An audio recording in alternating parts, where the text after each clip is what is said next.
ወይዘሮ ገነት ሚስጥሯ ሊጋለጥ ነው። ኑሐሚን ራሷን ለማጥፋት ስትሞክር ዳግም ደርሶላታል። ዳግም ማለት ደግሞ የወይዘሮ ዝናሽ ልጅ ነው። ወይዘሮ ዝናሽ ልጇን እንዳትመጣ እባክህን እዛው ባለህበት የምትፈልገውን ነገር አግዛሃለሁ፣ እባክህን እዛው ሁን፣ አትምጣ፣ የምትፈልገውን አይነት ወይም ምን እንደምትፈልግ ንገረኝ፣ የምትፈልገውን አደርግልሃለሁ እያለች እየተከራከረችው ነው።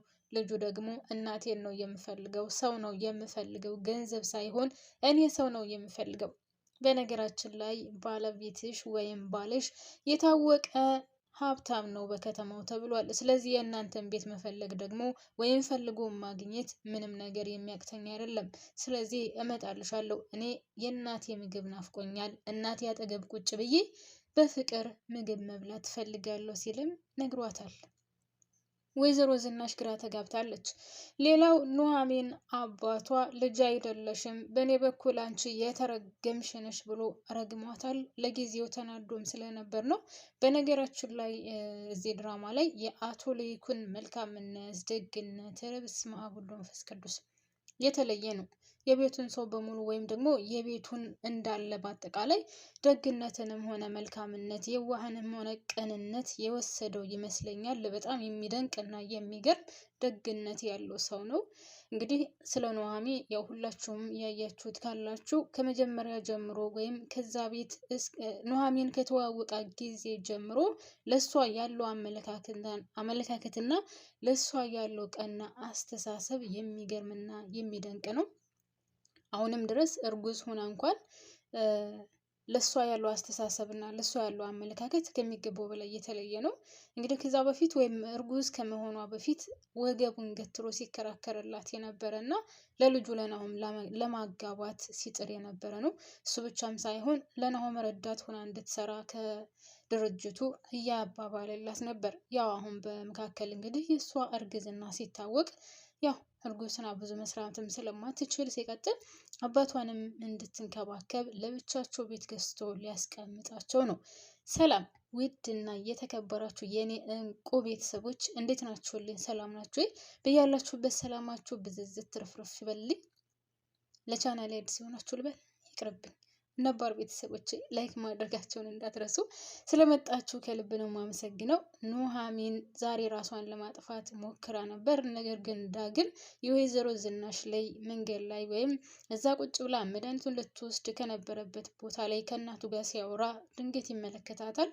እሷም መሞት አለብኝ፣ ከዚህ በኋላ መኖር የለብኝም፣ አባቴ እንደዛ የሚወደኝና እንደዛ የሚንከባከበኝ አባቴ ያለኔ ማንም የሌለው አንደኛ ልጁ እኔ የተረገምሽ ነሽ፣ አንቺን ስወልድ ምነው ተረግመሽ በነበረ። እሱ ብቻም ሳይሆን አንቺ ከመጣሽ በኋላ ህይወቴ ምስቅልቅል ወጥቷል። ገነት እውነቷን ነው፣ አንቺ ከመጣሽ በኋላ ነው ህይወታችን ምስቅልቅል ያለው ሲልም ተናግሯታል።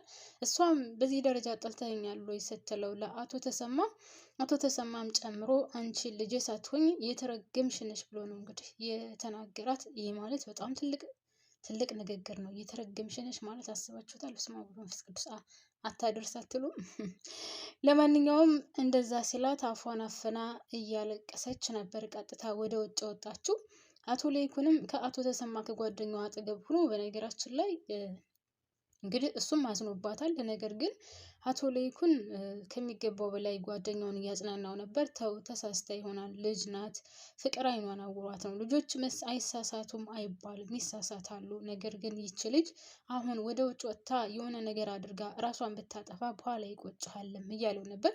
በነገራችን ላይ አቶ ተሰማ ያው ማንኛውም አባት እንደሚናደደው አዎ ተናዷል።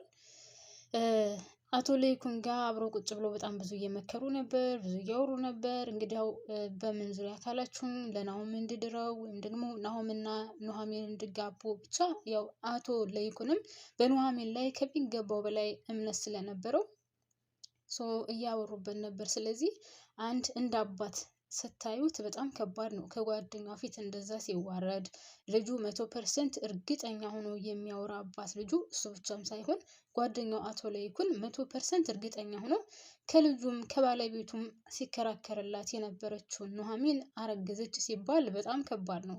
ማለት ጭንቅላት አምኖ ለመቀበል በጣም ይከብዳል።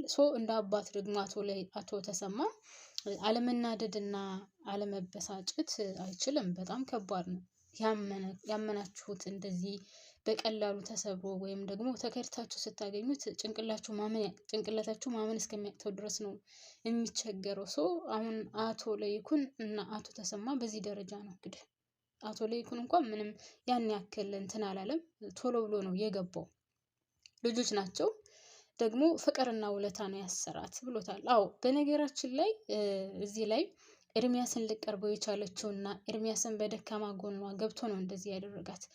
ከምንም በላይ እሷ ስለወደደችውና ስለወደደችው ብቻም ሳይሆን ስለ አባቷ ብዙ ነገር አድርጎላታል። እነ ወይዘሮ ገነት ወይም ኤደን አንድ ላይ ሆነው ሸተተን አጠገቧ አንደርስም እያሉት እሱ ብቻም ሳይሆን ለሕክምና ወይም ለሆስፒታል የምትከፍለው አጥታ በተንከራተተችበት ሰዓት ነበር ሲያግዛት የነበረው። የሕክምና ወጪውን እንዳለ የሆስፒታሉን ችሎ መድኃኒት መግዛት ብትፈልግ እሱ አውጥቶ ገዝቶ፣ ቤት መከራየት ብትፈልግ ከዛ ቤት ወጥተው እሱ ተከራይቶ የሚበላውን ሁሉን ነገር እያሟላ አስቀመጣቸው። በችግራችሁ ሰዓት እና በጨነቃችሁ ሰዓት እንደዚህ የሚያደርግላችሁን ሰው ደግሞ አለመቅረብ በጣም ከባድ ነው። እሱ ብቻም ሳይሆን ኤደን እንደዛ ልታስደፍራት ስትል እሱ ነው የደረሰላት አይደል? እሱ ደርሶ ከራሷ አልጋ ላይ አስተኝቷት እሱ ከአቶ ተሰማ ጋር አድሮ ምናምን እንደዛ ሲያደርግ አመነችው። ምንም ማድረግ አይቻልም፣ አመነችው። ውለታ ደግሞ ከባድ ነው። በችግራችሁና ጥብብ ባላችሁ ሰዓት የደረሰላችሁን ሰው ማስቀየም ማለት በጣም ከሚገባው በላይ ከባድ ነው የሚሆነው። በዛ ላይ ደግሞ አምነዋለች። ታውቃላችሁ የሆነ አንዳንድ ሰው ኦኬ አሁን ኤርሚያስ ይወዳታል፣ ያፈቅራታል፣ ከምንም በላይ ይወዳታል። አሁንም ቢሆን ጊዜ እኔ የምችለውን ያክል ክስሻለሁ፣ የምችለውን ያክል በቃ አንቺን ላለማስቀየም አደርጋለሁ፣ እባክሽን ከኔ ጋር ሁኚ እያለ ነው የማይፈልገውን ስራ ከዛ ቤት ዘበኝነት የተቀጠረውም ለሷ ብሎ ነው። ነገር ግን እሷ ደግሞ ልቧ ተሰብሯል። አያችሁ ቤተሰብ፣ መጀመሪያውኑም ግንኙነት ሳይፈጥሩ በፊት እንደዚሁ ዝም ብሎ በፍቅር እያሉ አብሮ ከመተኛታቸው በፊት በጣም ብዙ ጊዜ ነግረዋለች። ልቤን እንዳሰብረው እንዳትጎዳኝ፣ እኔ እየፈራሁ ነው፣ ላምንህ አልቻልኩም፣ ግን ወድጄ ያለው አፍቅሬ ያለው ከገባሁበት በኋላ ግን እንዳትጎዳኝ እያለች በጣም ብዙ ጊዜ ነግረው ነበረ። ነገር ግን ውድ ቤተሰቦቼ ያው የፈራችሁ ደርሷል። አብሮ ተኝተው ነው እንግዲህ ኑሐሚን ከቻሳ ያለችባቸው እቺ የተረገመች ገነት የምትባል ሴትዮ ጠርታት። ስለዚህ ኑሐሚን እኔ ቸኩላለች፣ ኦኬ ቸኩላለች፣ ግን እኔ ያን ያክል ስህተተኛ ናት ብዬ አላስብም። መቸኮል አልነበረባትም። እንደውም ከሷ ይልቅ ስህተተኛ የማደርገው የማን እንደው ታውቃላችሁ? ኤርሚያስ ኦኬ በደካማ ጎኗ ገብቶ ወዷታል፣ አፍቅሯታል፣ ለአባቷም ብዙ ነገር አድርጎላታል። ግን ቢያንስ ለአብሮ መተኛቱ መቸኮል አልነበረበትም። ምክንያቱም ከኑሐሚን ጋር አብሮ ይተኙ ነበር፣ የሚፈልጉትን ነገር ያደርጉ ነበር። ኑሐሚንን ቢጠብቃትና ትንሽ ቢቆይ መልካም ነበር። ያም ሆነ ይህ ያው ሁን ያለው ይሆናል። አርግዛለች። ደስ የሚለው ነገር ግን አቶ ለይኩን አሁንም ለኑሐሚን ያለው አመለካከትና ለኑሐሚን ያለው እሳቤ በጣም ደስ የሚል ነው። ከአባትየው ይልቅ እኔ ያስደመመኝ አቶ ለይኩን ነው። አልተበሳጨባትም፣ አልተናደደባትም። አዎ ውስጡ አዝኗል። ለልጁ ብዙ ነገር ተመኝቷት ነበር። ነገር ግን አርግዛለች፣ ለዛውም ድቃላ። በስመ አብ ወወልድ ወመንፈስ ቅዱስ። ለማንኛውም አባትየው በጣም ተናዶባታል።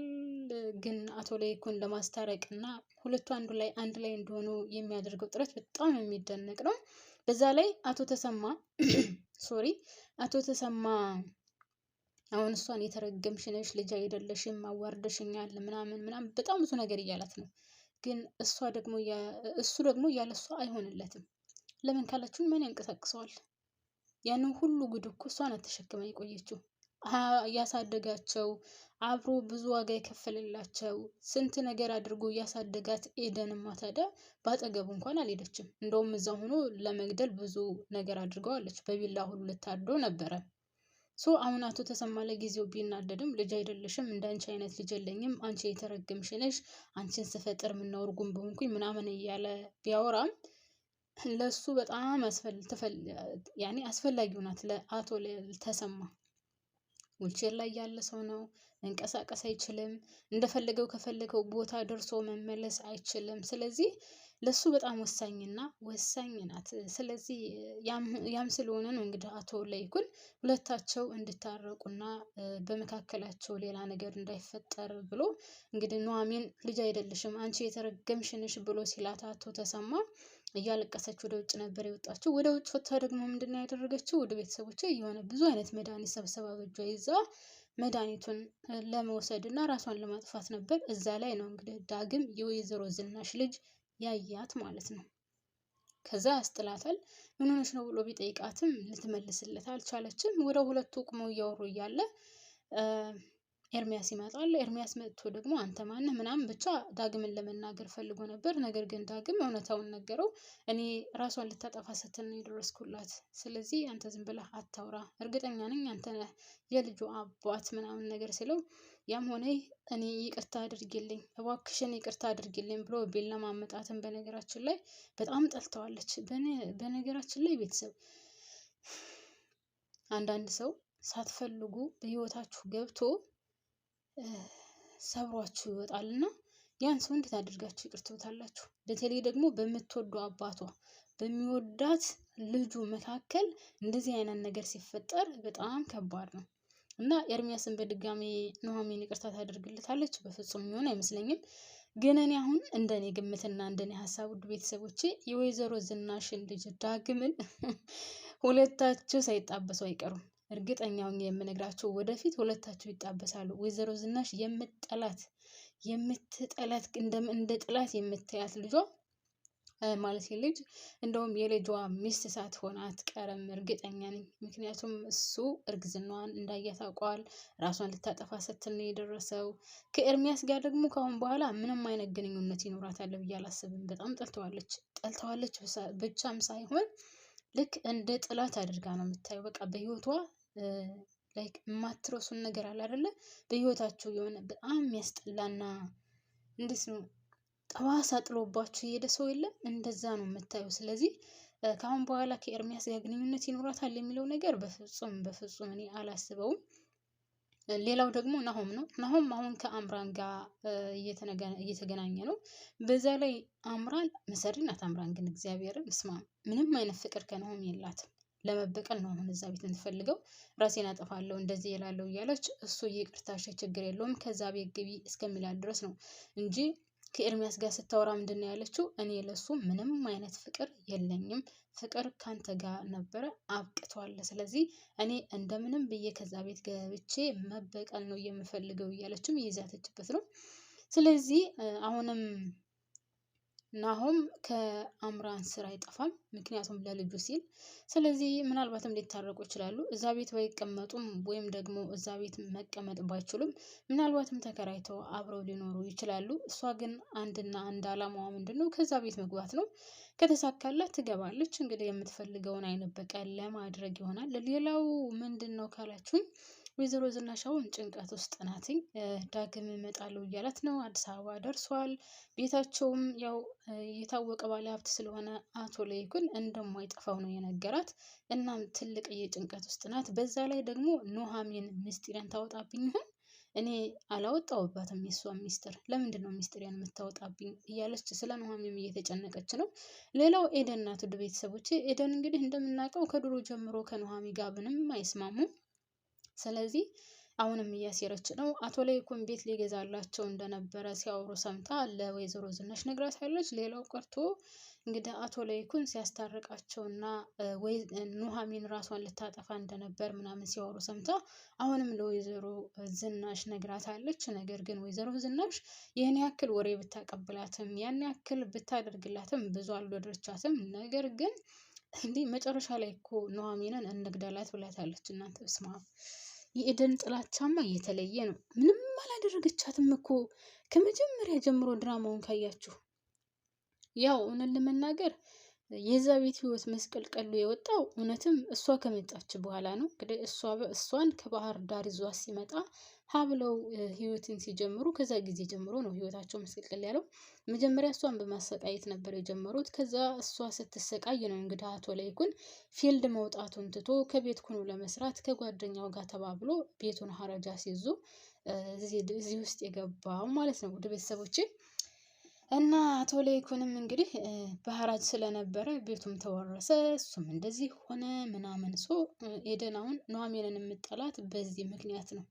እናም ወደ ቤተሰቦች እኔ እዚህ ላይ ያበቃለሁ። ላይክ ማድረጋችሁን አትርሱ። ባባይ